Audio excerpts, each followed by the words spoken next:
That's when the family came.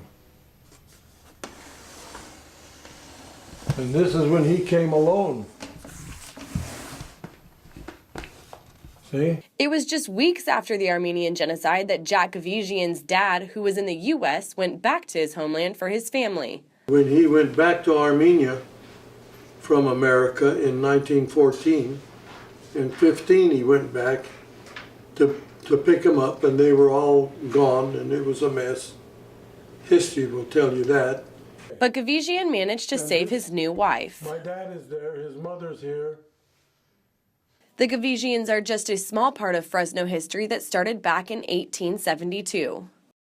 There are two butchers from San Francisco. They're both German butchers, Miller and Lux.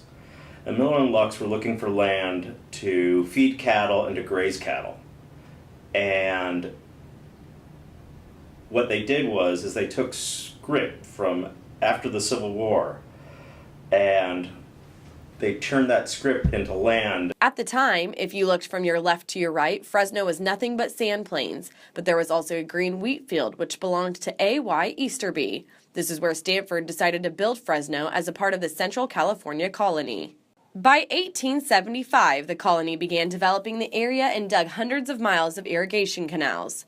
A young farmer who came from the slums of Liverpool, England, partnered with two other immigrants to help develop the first colony farms at $1,000 a parcel. That was Martin Theodore Kearney. In 1880, Kearney bought himself this 6,000-acre farm in southwest Fresno, where he established his Fruitvale estate and began growing the raisin grape.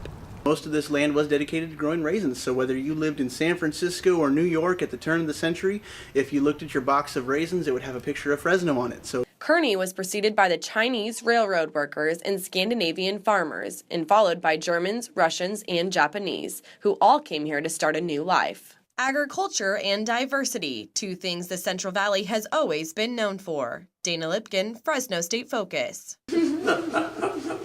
So that was it, kid.